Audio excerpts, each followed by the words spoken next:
I am Spiff the Ice King, and I am frustrated because the next film at Nightmare in the Ozarks that I saw was Lily's Ritual, the film that made sexy lesbians more boring than knitting with grandma. Jumping right into it, the first hour of this Spanish horror movie, directed by Manu Herrera, is a slog to get through. The camera will focus on something insignificant for minutes at a time to make it as agonizing to get through as anything that I've seen in the past decade. Like, there's a whole 5 minutes dedicated to the main character Lily orgasming with a snake on the ground. Like, I got the devil metaphor like 4 minutes ago, Mr. Herrera. Can we please move on?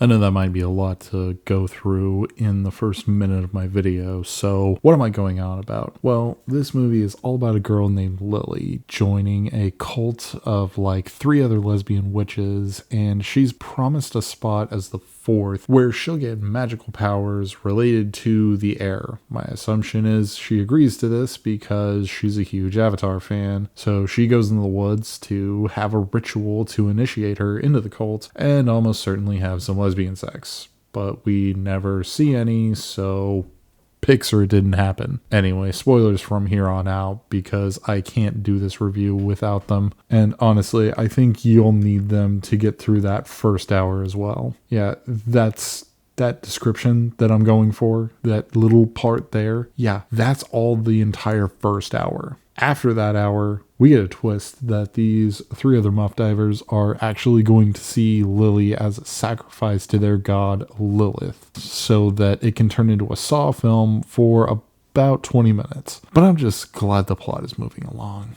We change movies again after that 20 minutes when the actual sacrifice comes up and Lilith possesses Lily. And yes, these character names are so hard to keep track of, it's almost impossible. So Lilith possesses Lily, and we get to see a revenge scene for the next 30-ish minutes, right? And I shit you not, the torture and revenge scene where this happens is some of the best effects work I might have ever seen in a movie.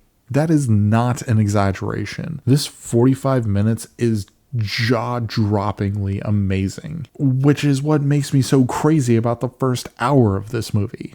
Like, why do I have to wait an entire hour of boring, slow shots that really don't drive the plot? Like, they're important to the plot, I guess, and they do set up a lot of things, and I know I'm just rambling at this point, I'm going completely off script, but when I say that that first hour is just torture, I need to impress upon you that I was in the world's most uncomfortable chair sitting in Nightmare in the Ozarks, something I'll get to in the full video on Nightmare in the Ozarks, but I was in this really uncomfortable chair, and I was falling asleep. I could not stay awake for the majority of this film for that hour because it's just so boring.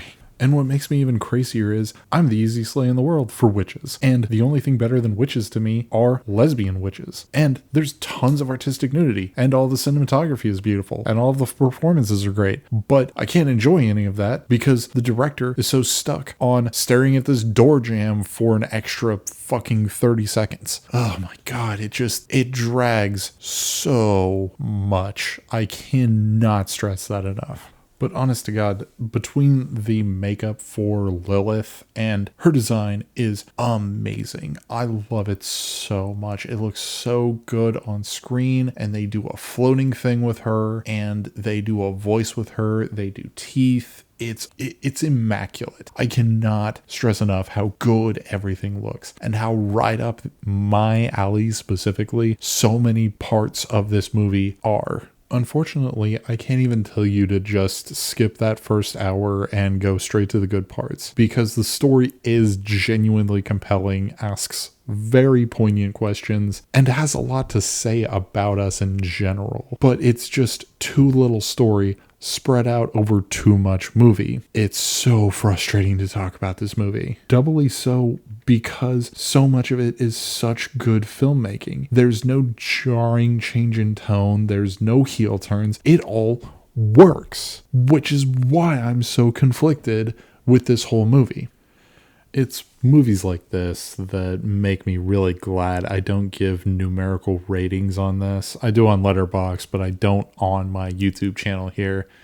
And that's because I feel like most movies don't really get summed up by just a number. I feel a lot more comfortable just giving it either a recommend or a skip. And in this case, I'm gonna tell you to do a bit of both. It's a soft skip for anyone that wants to just go in and see a fun, creepy Halloween movie. But it's a hard recommend if you love film, you love the art of filmmaking. Just be prepared to be so bored for so long. But what's not supposed to be boring is my next upcoming videos, so stick around for those. Until then, like, comment, subscribe, do all that fun YouTube stuff. Until next time, sayonara, bitches.